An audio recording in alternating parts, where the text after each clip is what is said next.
ரேவா காண்டம் 218 அத்தியாயம். ஜாமதக்னி தீர்த்தத்தின் பெருமை.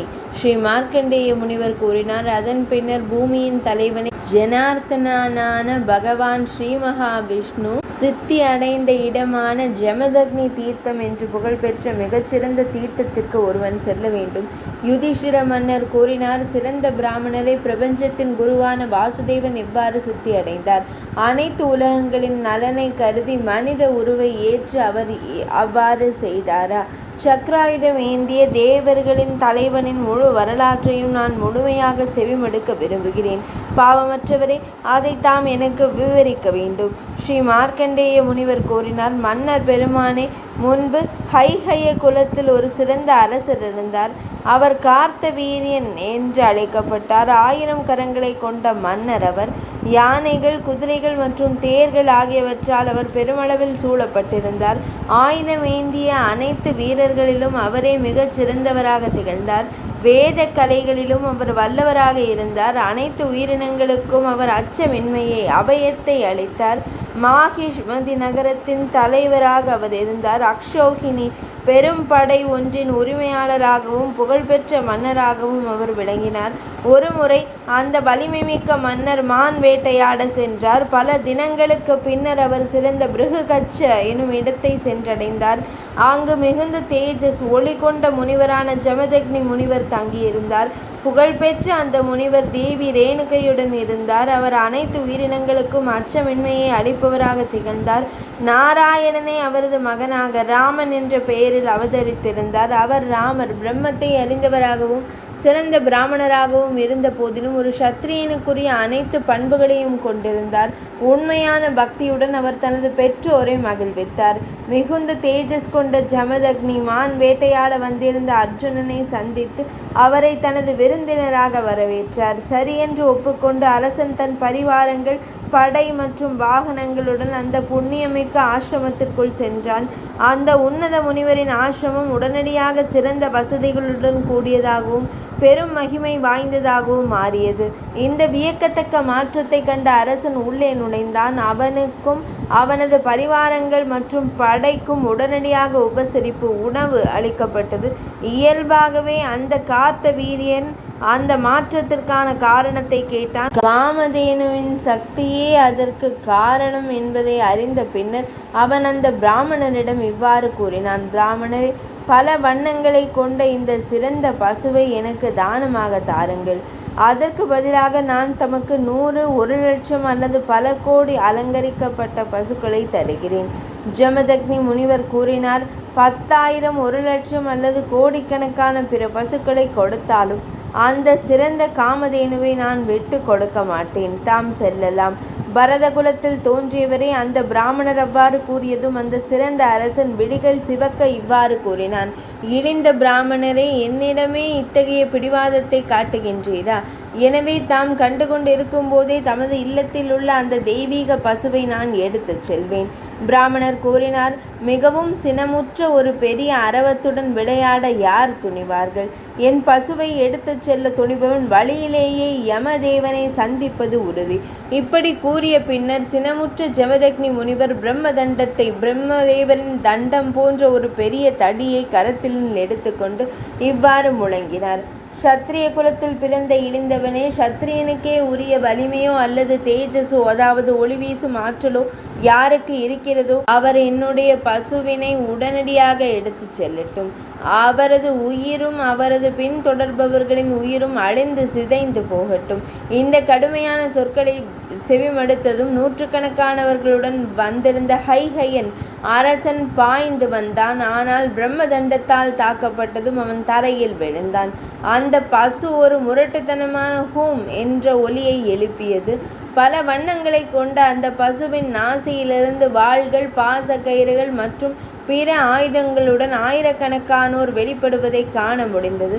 அவளுடைய நாசி துவாரங்களிலிருந்தும் தலைமுடியின் நுனிகளிலிருந்தும் கிராத்தர்கள் வெளிப்பட்டனர். மலத்வாரத்திலிருந்து மாகதர்கள் தோன்றினர். மற்ற உடல் துளைகளிலிருந்து நூற்றுக்கணக்கான ஆயிரக்கணக்கான பிற போர் வீரர்கள் வெளிப்பட்டனர். அவர்கள் ஒருவரை ஒருவர் கொன்று கொண்டனர். ஹைஹயன் அர்ஜுனன் அவர்களை எரித்து சாம்பலாக்கினான். அர்ஜுனனின் அந்த தேஜஸினால் ஒளி வீச்சினால் அந்த பிராமணர்களும் அவர்களுடன் சேர்ந்த அனைவரும் அழிந்தனர். போரில் வெற்றி பெற்று அந்த சிறந்த பிராமணரை கொன்ற பின்னர் கார்த்தவீரியன் மகிழ்ச்சியுடன் தன் நகருக்கு சென்றான். யமன் தூண்டியதால் அந்த அரசன் மதிமயங்கி இருந்தான் என்பது தெளிவாகிறது. எதிரி அங்கிருந்து சென்ற பின்னர் அவசரமாக தன் இருப்பிடத்திற்கு திரும்பிக் கொண்டிருந்த ராமன் அங்கு வந்து சேர்ந்தான். தன் தந்தையின் அருகே நின்று தாய் பரிதாபகரமாக புலம்புவதை அவன் கண்டான்.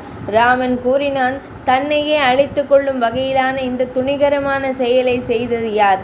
என் தந்தையை கொல்ல துணிந்தவன் எத்தகைய எண்ணத்தால் தூண்டப்பட்டான்? இறப்பு. ராமன் கூறிய வார்த்தைகளை செவிமடுத்ததும் அவள் தன் வலிமை முழுவதையும் இழந்து கலக்கம் அடைந்தாள். தன் இரு கரங்களாலும் தன் வயிற்றை அறைந்து கொண்டவாறே அவனிடம் இவ்வாறு கூறினார். இரக்கமற்ற அர்ஜுனன் மற்ற சத்திரியர்களுடன் இங்கு வந்தான். 1000 கரங்கள் கொண்ட அந்த மன்னனால் ஜமதக்னி முனிவர் கொல்லப்பட்டார். கொல்லப்பட்டு உணர்வும் உயிரும் அற்று கிடக்கும் உன் தந்தையை காண்பாய். அன்பு மகனே, அவருக்கு உரிய முறையில் தகன சடங்குகளை செய்ய வேண்டிய நீர்க்கடன்களை நிறைவேற்றுவாயாக. இவ்வார்த்தைகளை செவிமடுத்த ராமன் அவளுக்கு வணக்கத்தை செலுத்திவிட்டு பின்வரும் சபதத்தை மேற்கொண்டான். அரசே, அது என்னவென்று கேட்பீராக. நான் சத்திரிய குலம் முழுவதையும் 21 முறை வேறறுப்பேன். பின்னர் புனித நீராடி அவர்களின் இரத்தத்தை கொண்டு உன் கணவருக்கு நான் நீர்க்கடன் செலுத்துவேன். என் கோடரியால் அந்த தீய கார்த்தவீரியனின் கரங்களை வெட்டி வீழ்த்தி அவனது இரத்தத்தை அருந்துவேன். எனது இந்த உண்மையான சபதத்தை செவிமடுப்பாயாக. இந்த உறுதியான சபதத்தை மேற்கொண்ட பின்னர் ஜமதக்னியின் வீரமிக்க மைந்தன் தன் தந்தையின் இறுதிச் சடங்குகளை செய்தான்.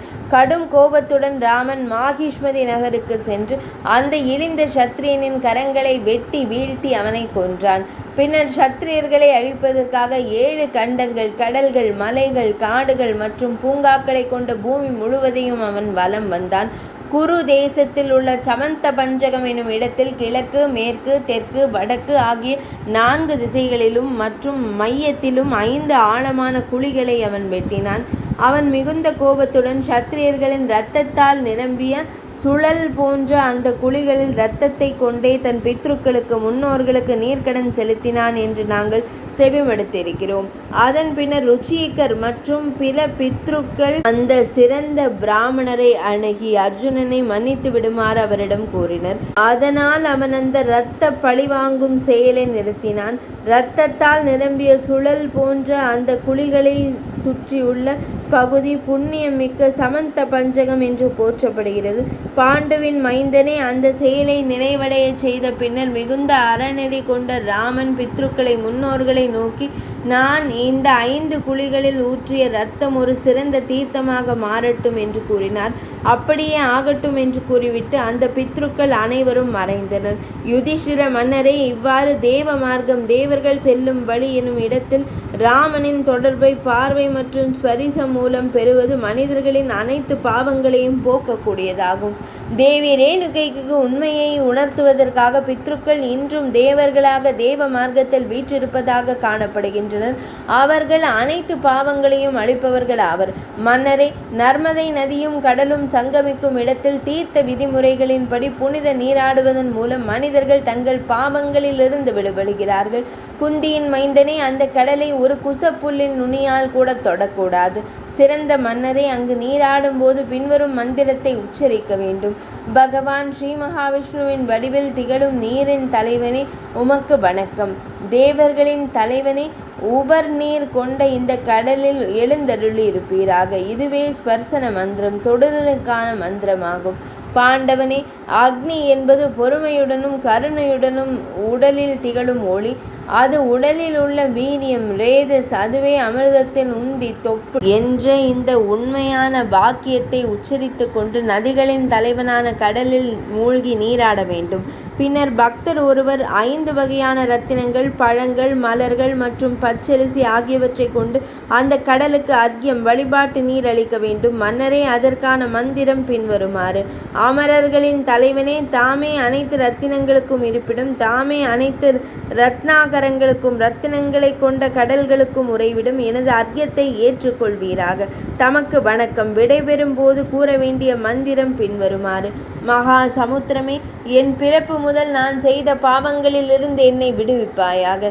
ரத்னங்களின் இருப்பிடமே, உன்னை நான் வணங்கினேன். பர்வணர்களின் விசேஷ காலங்களில் பெருகி வளர்பவர்களின் முதன்மையானவனே, இப்போது மலைகளுக்கு செல்வாயாக. இறைவா, சொர்க்கத்தின் வாயில்களை திறக்கச் செய்யும் வல்லமை கொண்டவனே, சமுத்திர கடவுளை விட சிறந்தவரை வேறு யார் இருக்க முடியும்?